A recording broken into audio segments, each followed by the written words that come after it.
What's up, Holland? Oh, not much. Just fishing, trying to catch some dinner. I don't really know if that's a good idea. There might be microplastics in these fish. Microplat. What are you How do you know that? Well, come to my lab and I'll show you. Hey, I'm Miranda, and in 2022, I was the recipient of the Greg Bossart Memorial One Health Scholarship. Welcome to my lab! So, we know from studies in people that microplastic exposure has two main routes into the human body. The first is through inhalation, so you can actually breathe in plastic particles, get it into your lungs that way. We also know that people commonly eat microplastics in their food, and they can drink it in their water. And that's really the basis for our research. We wanted to understand plastic exposure in bottlenose dolphins. And so using our findings from the human side is what informed us for what we were going to do for the dolphin side.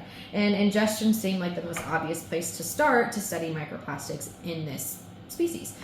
So right now we are currently working to understand dolphin exposure to plastic. We know from a previous study that we did a few years ago that dolphins do in fact have microplastics in their stomach contents, but we didn't really know where it was coming from. We knew they were eating it, but we also know that dolphins are pretty selective feeders, so they're not super likely to be targeting plastic debris in the ocean instead of their prey fish. What we think is going on is that their prey are contaminated with plastic, and then as dolphins eat that plastic prey, they're actually eating whatever's in those fish. We've got two tissue types that we're screening. One is the gastrointestinal tract from common prey fish. This is the entire GI, the stomach, the intestines, everything. Because we know that fish are likely to be exposed to plastics because they eat it. Sometimes fish will target plastic debris in the ocean, mistaking it for their food items.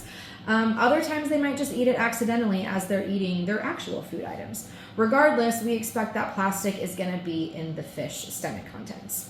We also are screening fillet samples. So this is the meaty part of the fish. This is the part that people eat, right? I'm a little bit of a picky eater. I am not one to be eating the GI tract. I, however, will be eating a fish fillet. We know that whatever is in the GI tract, in this stomach and intestine, is going to end up inside the dolphins. But what does that really mean for the fillet? So with really, really small plastic particles, there's some evidence that they can actually translocate, so they can move from the stomach to other tissues in the body. So there's potential that this fillet sample is actually loaded with microplastic particles. Some of the fish that we're screening that we know to be common dolphin prey are also commonly consumed by people. Trout, for example, are one of my favorite fish and also seem to be one of the dolphins' favorite fish.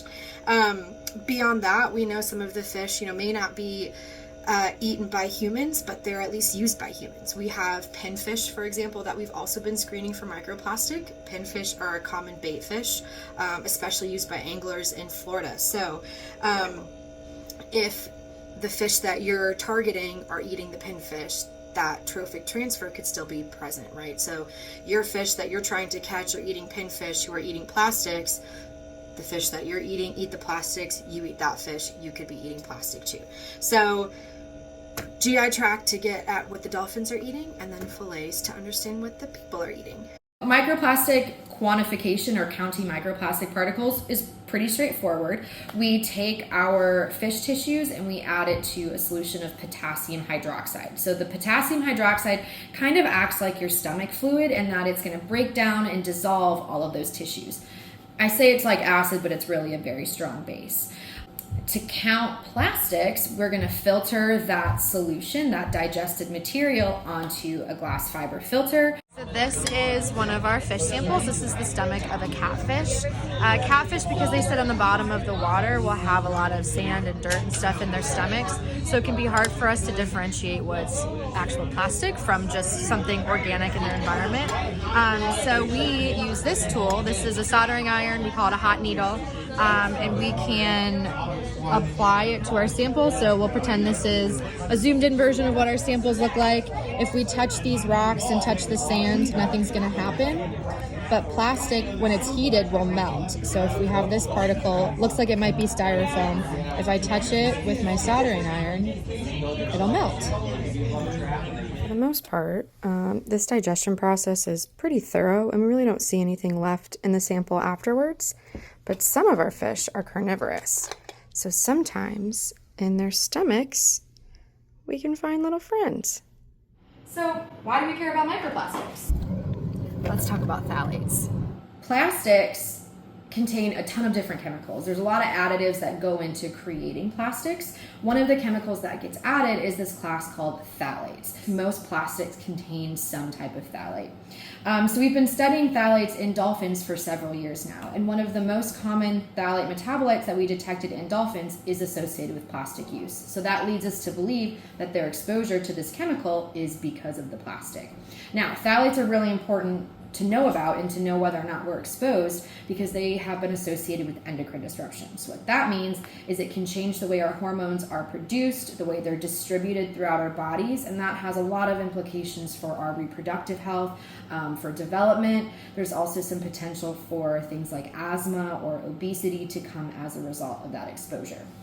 So, in addition to studying microplastics in our fish, we're also looking at phthalate exposure to see whether or not there's any connections between being exposed to plastic and being exposed to phthalates, which would then have implications for animals and people that are exposed to plastics through the fish they eat.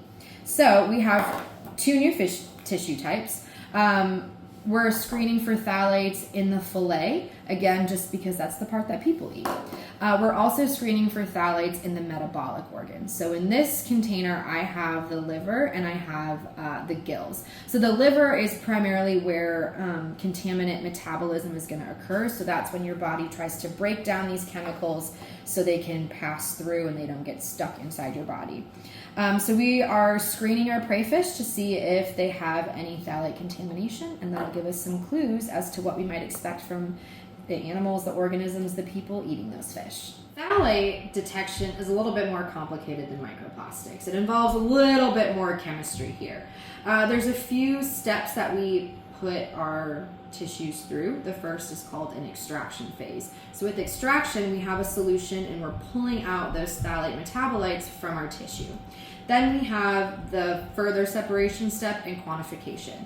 So this is a column. This goes into a liquid chromatography machine. And what this does, as we put all of those metabolites through it, they're going to separate out. There's a medium inside this column and it'll separate all the metabolites together so it's not just one big mess that we're trying to measure.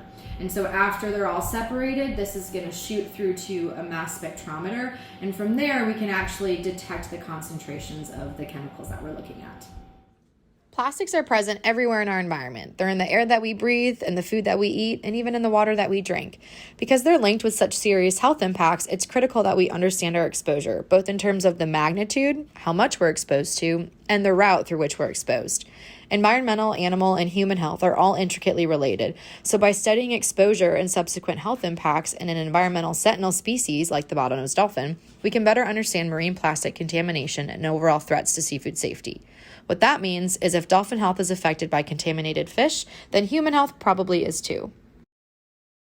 I have a ton of different people to thank, everybody who has helped make this research possible, our collaborators from the National Institute of Standards and Technology, our collaborators from the National Oceanic and Atmospheric Administration. We've got collaborators from the Citadel as well that help us conduct this research. I would really like to thank our collaborators from the Sarasota Dolphin Research Program who have tremendously aided this project, from helping us work with the dolphins to providing us the fish that we've been studying.